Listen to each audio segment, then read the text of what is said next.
tentang makanan sehat dan seimbang. Oh iya, Ibu tadi sebelumnya periksa dari ruang BP ya, terus diarahkan ke sini ya.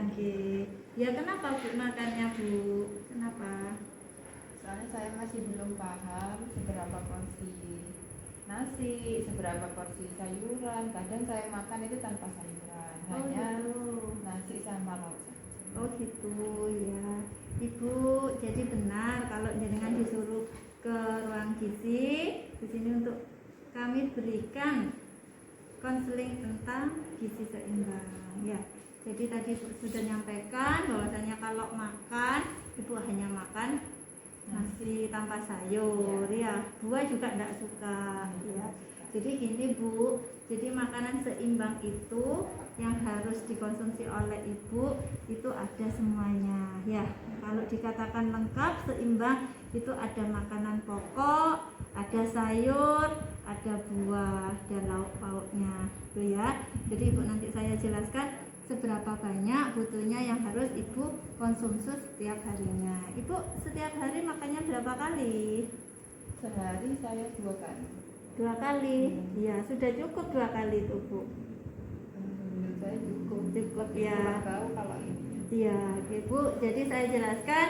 Jadi dalam sehari-hari kita itu harus mengonsumsi gizi seimbang. Di mana gizi seimbang itu salah satunya terdiri dari makanan pokok. Ya, seperti yang di gambar ini Bu, makanan pokok kita orang Indonesia rata-rata menggunakan nasi. Ya, nasi itu apakah harus nasi setiap kali makan harus ada nasi? Boleh Bu, ada penggantinya. Kenapa? Nasi itu adalah makanan pokok kita yang mengandung karbohidrat.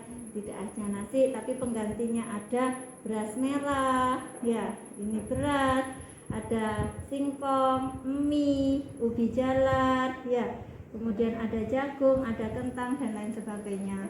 Berapa banyak yang harus dikonsumsi? Jadi setiap kali ibu makan dalam isi piringku ini, ibu mengkonsumsi makanannya adalah seperti gambar yang ini, 2/3 dari setengah piring.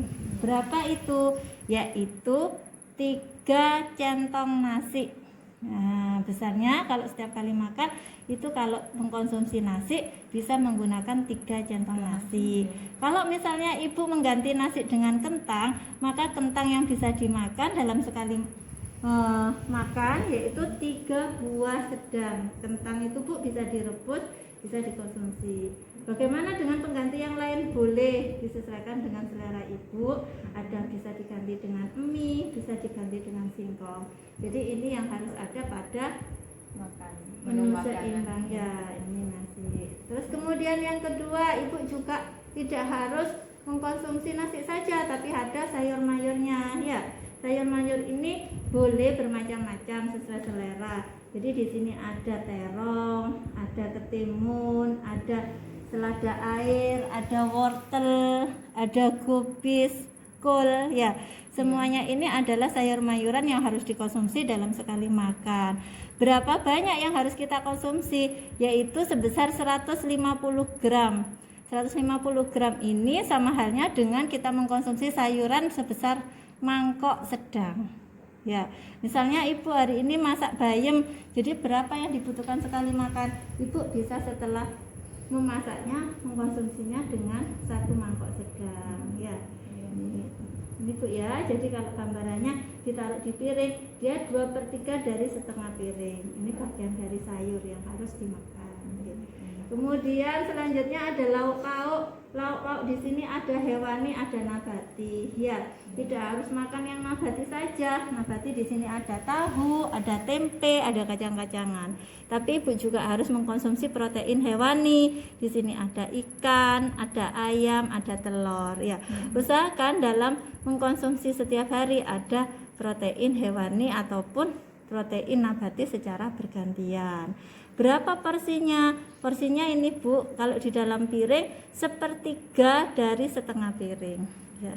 Di situ mungkin ada tahu tempe ditambahi telur boleh. Ya. Ini nanti bisa dikonsumsi.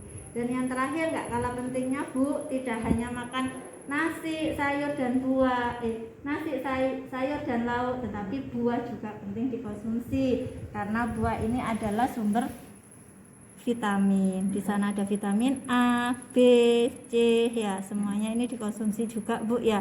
Boleh dengan pisang, dengan melon, ya dengan pepaya. Ini mudah sekali Bu kita temukan Bu. Pepaya ini banyak, singkong ini juga, pisang ini juga banyak di desa ya. Nah, berapa banyak? Ini kebutuhan kita dalam sekali makan itu dibutuhkan 150 gram. Contohnya kita ambil pepaya. 150 gram itu berapa? Berarti 2 potong sedang, Bu. Nah, kalau ngupas pepaya, Ibu cukup sekali makan itu 2 potong sedang. Nah, di sini. Jadi kalau misalnya Ibu dengan mengkonsumsi makanan diet seimbang itu terpenuhi itu artinya kalau sudah memenuhi ada makanan pokoknya, kemudian ada sayur mayurnya, ada lauk pauknya, ditambahi dengan buah. Harapan saya kebutuhan dan kesehatan kita akan terjaga jika kita mengkonsumsi diet seimbang. Gitu ya Bu, mungkin ada yang mau ditanyakan, silakan. Sudah ya Bu ya. Ya, semoga nanti penjelasan dari saya dipahami kemudian ditindaklanjuti ya Bu ya. Ya, terima kasih.